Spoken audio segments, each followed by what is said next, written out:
siempre, cuando tienes la vocación, y es verdad que no es un número así de los estándares de 35 años, ¿no? Espero celebrarlo más el año que viene, pero sí recuerdo con mucha ilusión los 25 años de sacerdote. Y recordando y haciendo memoria, ¿no? Pues yo vengo de una familia cristiana, somos 6 hermanos, unos padres católicos, para mí ejemplares, a los que he admirado siempre, y de hecho de práctica habitual en un colegio también donde la práctica cristiana era, yo iba a misa entre semana en el colegio, pues iba muchos días a misa, siendo muy pequeño, ¿no? Y siempre he tenido a Dios en el corazón, he rezado toda mi vida y por lo tanto podríamos decir que nací en una familia cristiana buena en la cual el planteamiento de la vocación pues era fácil que me lo pudiera plantear. Recordaré siempre toda mi vida en un retiro que organizaba el colegio, en una casa de convivencias, donde yo estaba solo en la capilla, debía tener casi 15 años, y estaba solo en ese momento rezando, como reza un niño a 15 años, pero intuí en mi corazón como si Dios me dijera, te quiero para mí. Eso me marcó todo mi futuro, ¿no?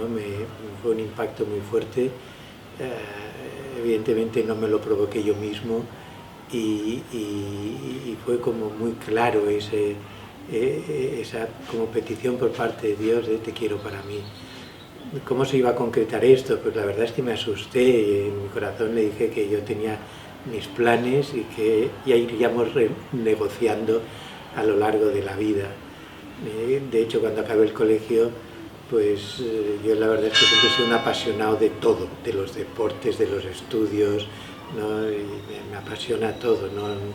Y entonces me hacía mucha ilusión estudiar ingeniería de telecomunicaciones, ¿no? Tenía una gran pasión por la electrónica y le dije a Dios, mira, me dejas, y negocié con él varias veces, ¿no? Tú me dejas acabar la carrera y después lo volvemos a hablar, el tema este, ¿no?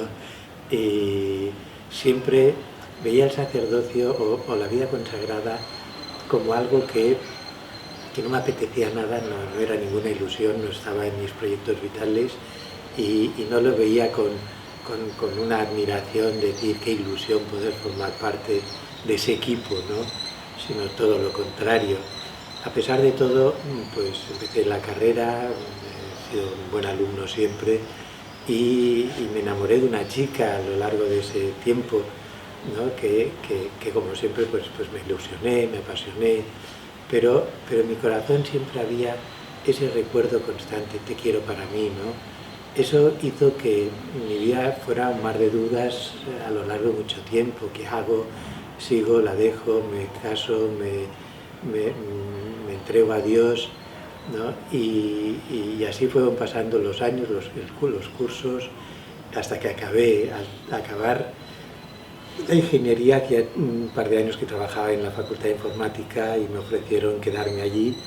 Dije, si firmo me quedo y me caso, si no firmo pues lo dejo todo y me voy al seminario.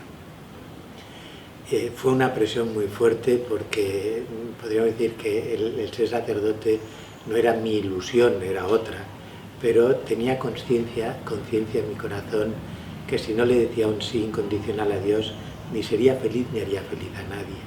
Y llegó un momento que me rompía por dentro y dije, pues lo dejo todo y me voy, ¿no?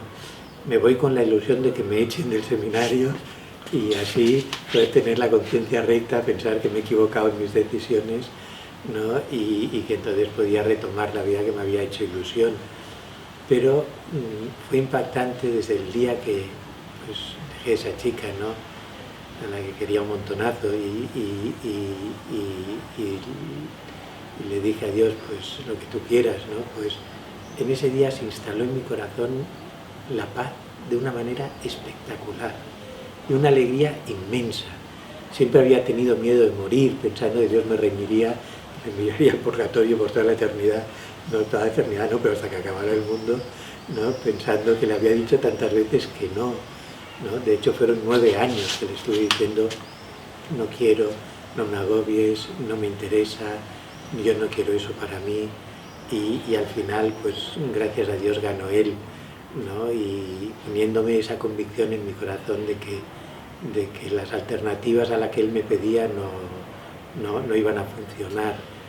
Y la verdad es que la paz que me entró, entonces puse un poco de distancia, quise acabar de discernir y no entré en el seminario de Barcelona, y entonces me fui como un centro de formación sacerdotal que había en Pamplona, y ahí estudié 4 años de la teología. Fueron años espectaculares, súper bonitos, conocí gente de todo el mundo, era gente de todos los países, ¿no? Filipinos, alemanes, ingleses, de Latinoamérica, los que quieras, y fue un ambiente muy bonito. Éramos 40 en esa casa, con unos formadores excepcionales, muy ejemplares, a los que quiero y he querido, y con algunos sigo teniendo trato, y que le he agradecido toda la vida la formación que me dieron en esos años, tanto intelectual como humana como espiritual, ¿no? Eso fue, pues, los inicios de mi vocación. Es verdad que entendí que Dios me pedía que fuera para Él, pero no me concretó en qué. Y ahí pues me di cuenta, ¿no? Empecé a pensar, ¿qué hago? ¿No? Me hago monje, ya había ido a un colegio del Opus Dei, me hago numerario del Opus Dei, me hago sacerdote, y lo que menos me desagradaba era ser sacerdote, y por eso decidí ser sacerdote. De hecho, desde el primer momento, Dios, con la paz y la alegría que puso en mi corazón, me certificó el Espíritu Santo que era ahí donde me quería, ¿no? Y le agradezco profundamente que fuera tan tozudo conmigo y tan paciente, ¿no? Y que ganara él la batalla.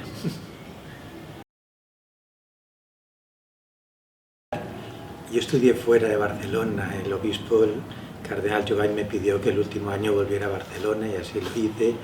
Fue un cambio muy fuerte de maneras de hacer en los seminarios, de visión eclesial, ¿no? que me impactó mucho, pero que pienso que siempre tenía un carácter relativamente fácil de amoldar, y encajé y me hice muy amigo de los compañeros del seminario, ¿no? Pero también pasó que al terminar yo no seguí la lógica propia de los seminaristas, que es medio año se ordenan de diáconos y un año de sacerdotes, sino que por haber estudiado fuera me tuvieron 2 años sin plantearme la posibilidad de ser diácono todavía. La verdad es que fueron 2 años muy bonitos en una parroquia que estuve en Sabadell, ¿no? Con un buen sacerdote que me quiso un montonazo, pero la verdad es que sufrí mucho porque era una situación, yo ya tenía 28 años, mis amigos, muchos de ellos ya casados, algunos con hijos, y yo pues de un seminarista que no podía hacer nada casi más que la catequesis, y fueron 2 años muy duros de mi vida, en el sentido de no entender nada, ¿no? Yo supongo que Dios se sirvió de esto para irme fraguando en la paciencia, en una cierta contradicción, y en aceptar que no mando yo, ¿no? que manda Él. Al final de 2 años me ordenó el cardenal Jovany de diácono, y al final el cardenal Carles, el obispo Carles en ese momento, recién llegado a Barcelona, pues decidió que sí, que me ordenara, y me ordené en la parroquia que estaba en Sabadell. Y en esa época los sacerdotes nos ordenamos en la parroquia donde trabajábamos. La verdad es que fue un momento muy impactante en mi vida, porque es un cambio vital de todo, ¿no?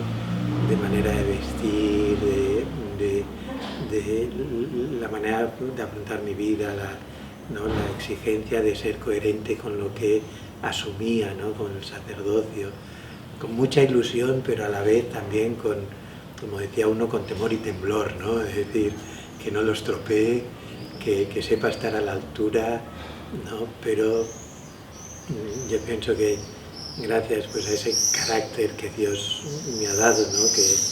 que ha hecho que enseguida pues encaje con la gente, y que sea, pues, yo pienso, incluso más que aceptado, querido por muchísima gente.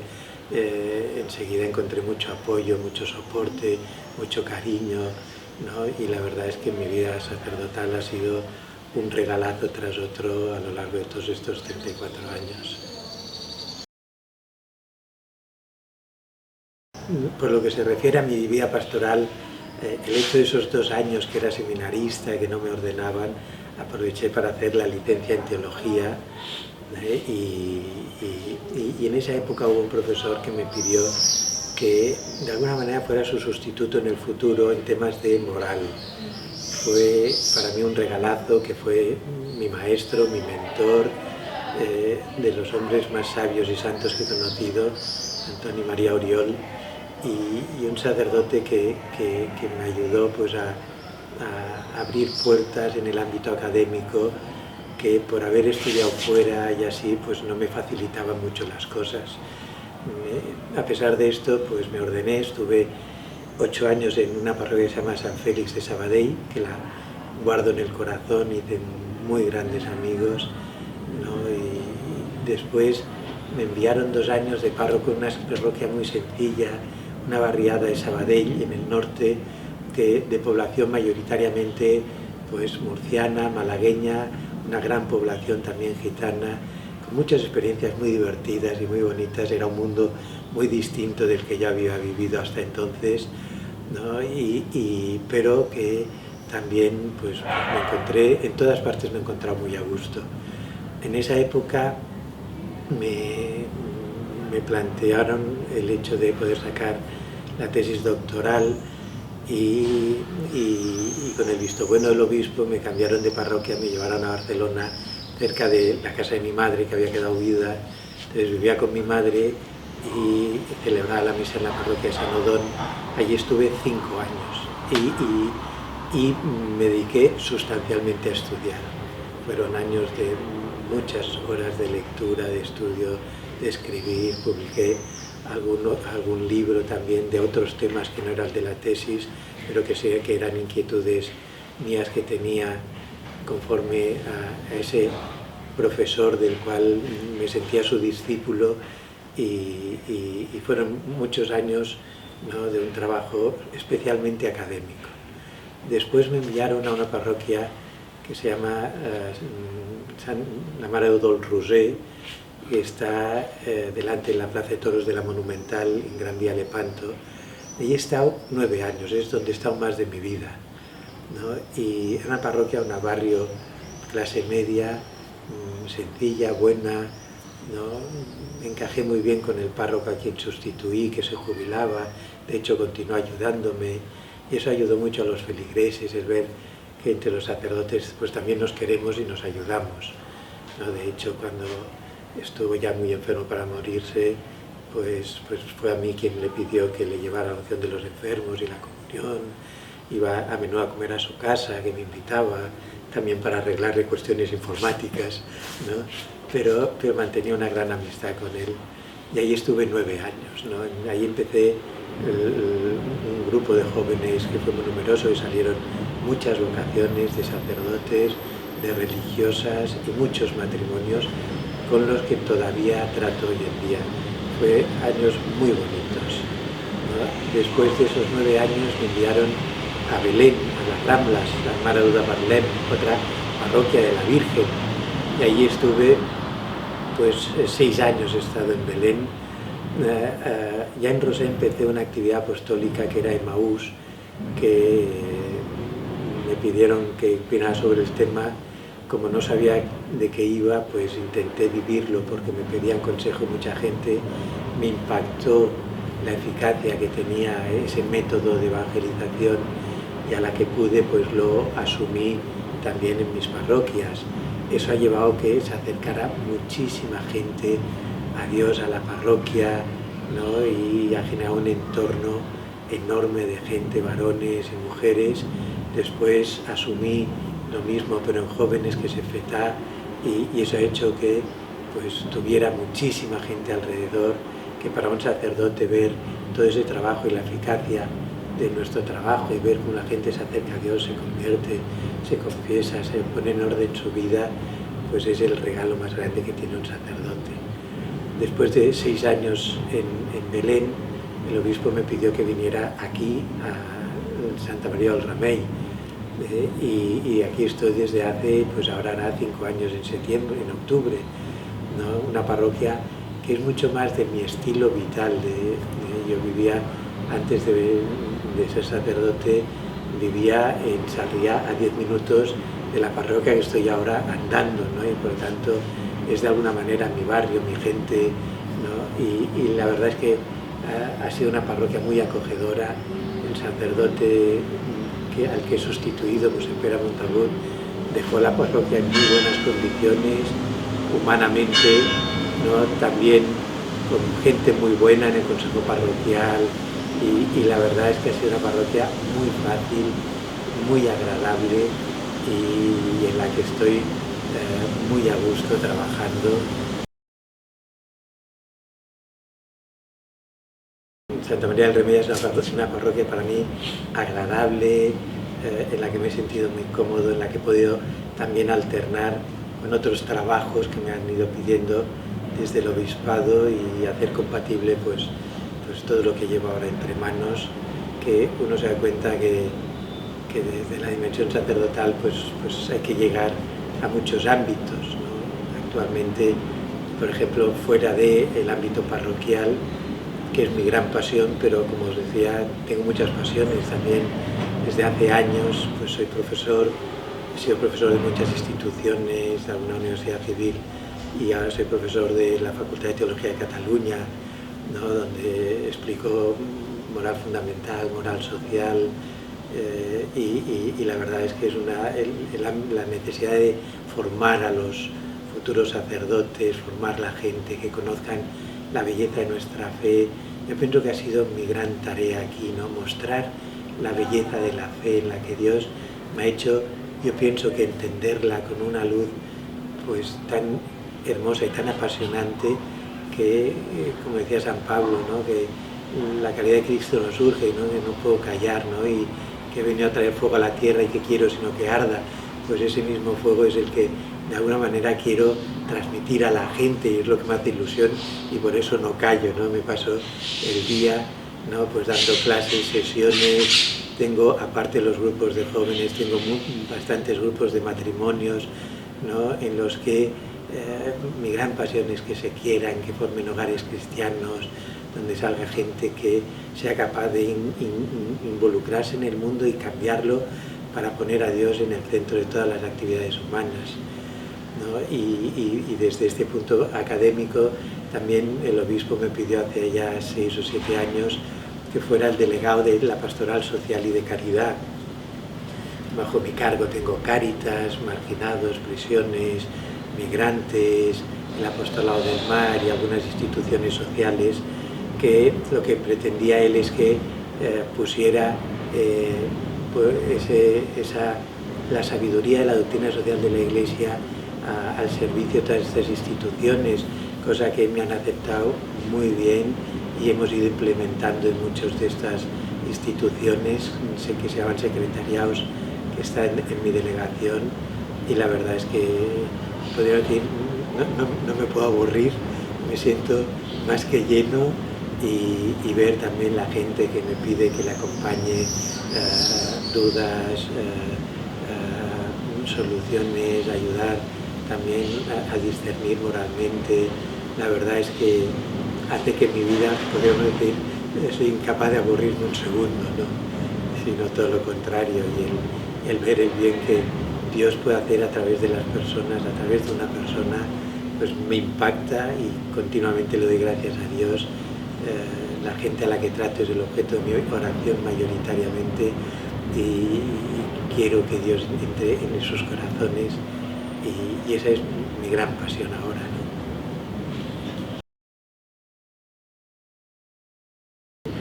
Yo me hice sacerdote pensando que Dios me pedía algo que no me atraía absolutamente nada, y pensaba que me robaba mis grandes ilusiones, ¿no? Pues la chica con la que salía, el proyecto laboral que tenía, el proyecto académico, y con los años, pero enseguida, pero sobre todo con los años, he ido viendo que no me robó nada y me lo dio todo. Me dio una vida llena, me me ha pedido que trabaje en la misión más bonita de la historia, que es hacer presente a Dios en el corazón de los hombres para que puedan llegar al cielo. Es la misión más apasionante, hermosa y podría decir la que más fruto da aquí en la tierra, y por lo tanto el ver que Dios ha contado conmigo en toda esta tarea y me ha acompañado siempre y me ha iluminado siempre y me ha guiado, pues la verdad es que lo he ganado todo y no he perdido nada. Y ese es mi primer consejo, que no tengamos miedo a decirle un sí incondicional a Dios. Siempre he tenido la certeza con los años que quien le dice sí a Dios siempre gana, nunca pierde. Aunque pierdan otras cosas, pero son pérdidas aparentes porque gana un corazón más grande, gana, ¿no? en mi caso, ¿no? Pues un corazón de padre, donde me importa la gente, les quiero, ¿no? Me gustaría que fueran todos santos, que amaran a Dios con todo el corazón, ¿no? Esa es mi gran ilusión. Paso todo el tiempo que puedo pues también confesando, atendiendo gente, ¿no? Y que eso es lo más bonito que hay en la tierra, ¿no? Y por lo tanto que no tengan miedo a decirle un sí a Dios, y además sin condiciones, ¿no? A la que ponemos condiciones a Dios siempre salimos perdiendo. Pero para no ponerle condiciones, un segundo consejo es que es una vida apasionante, pero es una vida de entrega, y eso hace falta capacitarse para esa entrega, y eso requiere mucha formación intelectual para conocer bien nuestra fe, para tener criterio. En un mundo tan complejo como el nuestro, no podemos ir con cuatro ideas, tiene que ser gente muy bien preparada intelectualmente, porque tenemos mucha gente muy preparada intelectualmente en el mundo al que hay que llevar a Dios, y después ser personas capacitadas moralmente para asumir estos retos y por lo tanto forjadas en la virtud, ¿no? Y eso requiere, ¿no?, todo un trabajo, ¿no? Es un don de Dios, pero también es un trabajo ascético donde hay que pedirle a Dios que vaya moldeando en nosotros todas esas virtudes de la recedumbre, la humildad, la paciencia, el servicio, pero sobre todo aprender a amar. Yo suelo decir a mucha gente, mira, lo que más pido a Dios cada día es que me dé un corazón humilde que sepa amar de verdad, ¿no? Y para saber amar hay que estar capacitado para amores heroicos, y eso no se improvisa, y eso es todo el entreno en la vida del seminario, pero que tiene que empezar ya de pequeños, y por eso en las familias donde se les ha enseñado a señorear su corazón y su vida, ¿no? Son gente donde han sido fraguados en las virtudes y en el amor de Dios. Esos son los que serán capaces, ¿no?, pues de asumir con la gracia de Dios, ¿no?, y por la misericordia de Dios, pues el hecho de vivir con ilusión y con pasión y con alegría y con gozo, pues su ministerio sacerdotal. Y si no es así, les robará la alegría. Y por lo tanto es un sí sin miedos, a por todas, sabiendo que estamos en la misión terrena más impresionante, más bonita y más apasionante que hay para poder vivir una persona aquí en la tierra.